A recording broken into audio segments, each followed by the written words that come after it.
በምዕራብ አማራ ጎጃም ቀጠና ደብረ ኤልያስ ግንባር በተደረገ ተጋድሎ ፋኖ ልዩ የጦር ታክቲክ ተጠቅሞ ጠንካራ እርምጃ በመውሰድ የጠላትን ጦር አመራሮችን ጨምሮ በርካታ ወታደሮችን በመደምሰስ አንጸባራቂ ድል ተቀዳጀም። አርበኞቹ በወሰዱት አይቀሬ እርምጃ ከተደመሰሱ ወታደሮች ባሻገር የጠላትን ወታደራዊ ምስጢር የያዙ ሰነዶችና ዘመናዊ እጅ ስልኮችን ጨምሮ የተለያዩ ወታደራዊ ትጥቆችን በቁጥጥራቸው ስርም አውለዋል። በሌላኛው መረጃችን የብልጽግናው አገዛዝ በአማራ ሕዝብ ላይ እየፈጸመ ባለው የዘር ፍጅት ማሟያ የአርሶ አደሩን የእርሻ መሬት ያለ ካሳ በኃይል በመቀማት ተላላኪ ለሆኑ ፖሊሶች፣ ሚሊሻዎችና ካድሬዎች በማከፋፈል ላይ እንደሚገኝም ታወቀም። ድርጊቱን የተቃወመው የአማራ ፋኖ ብሔራዊ ንቅናቄ ምኒልክ 303ኛ ኮር ማህበረሰቡ በዘረፋ በተገኙ መሬቶችና በህገወጥ ጨረታዎች ላይ እንዳይሳተፍ ጥብቅ ማሳሰቢያም ሰጥቷል። በሌላኛው መረጃችን በመሐመድ ሐምዳሉ ዳጋሎ የሚመራው የሱዳኑ ፈጥኖ ደራሽ ኃይል በቤኒሻንጉል ጉሙዝ ክልል ወደ አሶሳ ከተማ እየተጓዘ እንዳለም በፈጸመው የትራፊክ አደጋም የአንድ ንጹሃን ዜጋ ህይወቱ ማለፉም ተሰምቷል። የዓይን እማኞቹ ግለሰቡ በታጣቂዎቹ መኪና ከመገጨቱ በፊት በእነሱ ጥይት ተመቶ መሬት ላይ የወደቀ መሆኑንም በመጠቆም ክስተቱ አደጋ ሳይሆን የጥቃት ድርጊት መሆኑንም አጋልጠዋል።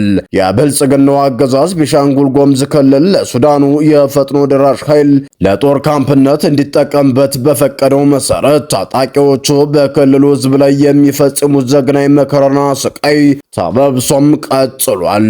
በሌላኛው መረጃችን የአብይ አህመድ አገዛዝ በጦርነትና በፖለቲካ ቀውስ ያራቆተውን ካዝና ለመሙላት የዜጎችን ኪስ ማድማቱንም ተይዞታል ተብሏል።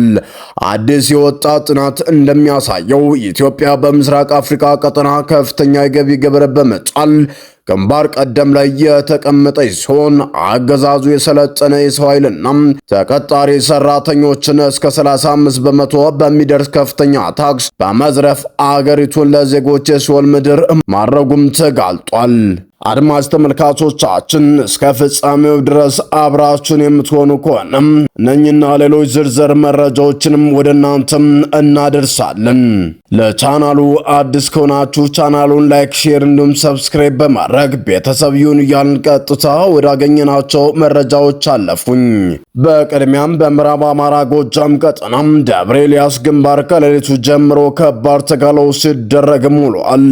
በምዕራብ አማራ ጎጃም ቀጠና በደብረ ኤልያስ ግንባር በተደረገው ተጋድሎ ፋኖ ልዩ የጦር ታክቲክ ተጠቅሞ ጠንካራ እርምጃ የወሰደ ሲሆን በዚህም የጠላት ከፍተኛ አመራሮችን ጨምሮ በርካታ ወታደሮችን በመደምሰስ አንጸባራቂ ድል ተቀዳጅቷል።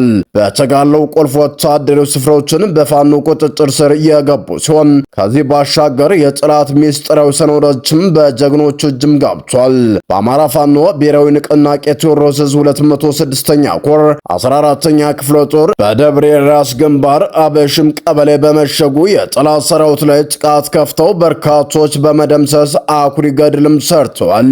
ከሌሊቱ ጀምሮ በተደረገው ተጋድሎ የጠላት አመራሮችን ጨምሮ በርካታ ወታደሮችን በመደምሰስ ነው አርበኞቹ አንጸባራቂ ድልም የተቀዳጁትም። በተጋድሎው ሙትና ቁስለኛ ከተደረጉ የጠላት ወታደሮችና ወታደራዊ አመራሮች በተጨማሪም በርካታ የጦር መሳሪያዎች፣ ወታደራዊ ቦርሳ፣ የክላሽ ካዝና እንዲሁም የጠላትን ወታደራዊ ምስጢር የያዙ ሰነዶችና 3 ዘመናዊ የእጅ ስልኮች፣ የደቂቃዎች ተተኳሾች፣ ወታደራዊ ጫማና ሌሎች ቁሳቁሶች በፋኖ ቁጥጥር ስር ውለዋል።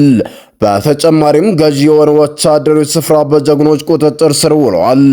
በተከታታይ ረፍት የለሽ ጥቃት በጠላት ላይ የከፈተው የበረኛው ጅበላ ሙተራ ሬጅመንት አርበኞች በጠላት ላይ በወሰዱት እርምጃም የጦር አመራሮችን ጨምሮ የጠላትን አሰላለፍ ከማዛባትና ከማበላሸት ጀምሮ እስከ መደምሰስ የደረሰ ብርቱ ማጥቃት በመፈጸም ድል መቀዳጀታቸውንም ገልጸዋል።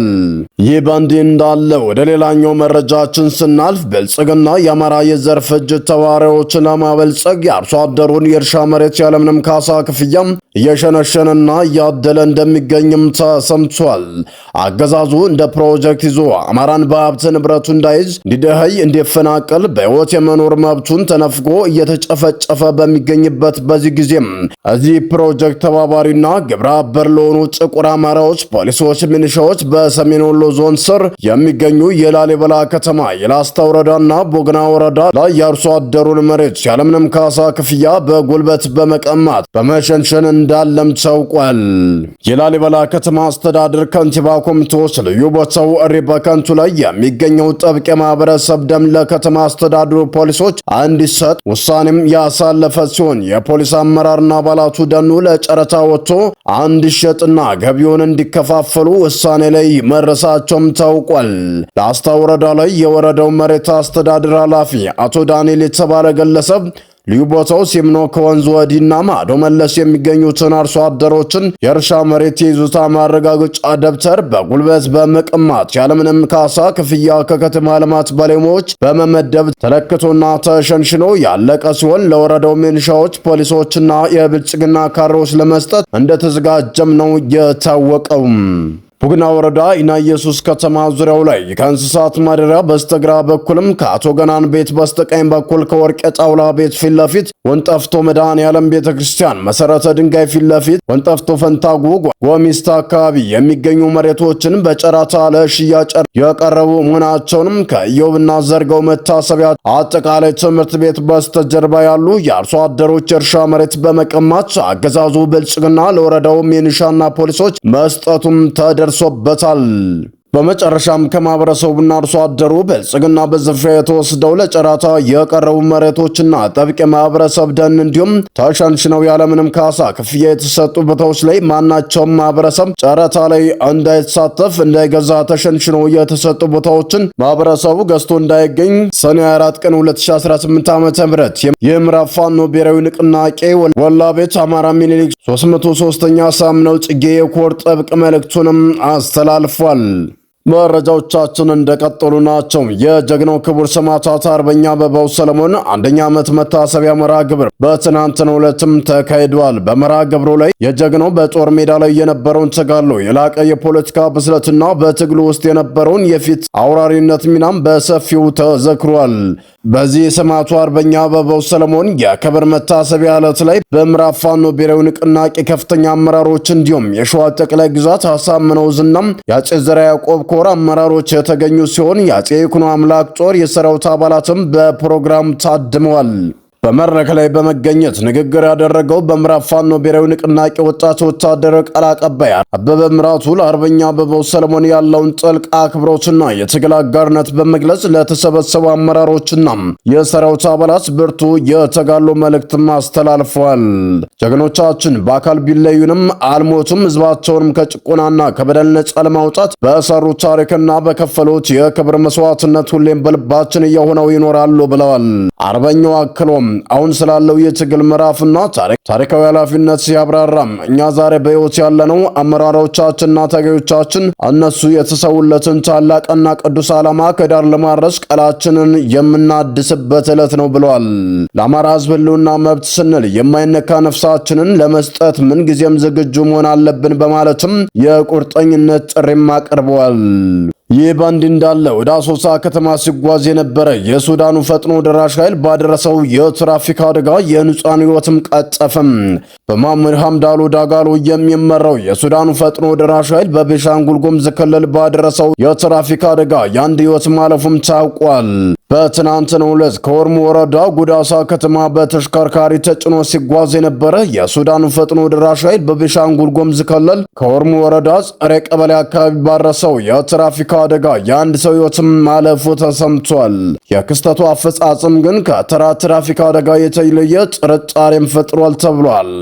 ከአደጋው ስፍራ የተገኘው መረጃ እንደሚያመለክተው አደጋው የተከሰተው መኪናው በከፍተኛ ፍጥነት በመጓዝ ላይ በነበረበት ወቅትም ነው። ሆኖም ጉዳዩን አስመልክቶ የዓይን እማኞች የሰጡት ምስክርነትም አሳሳቢ ሆኗል።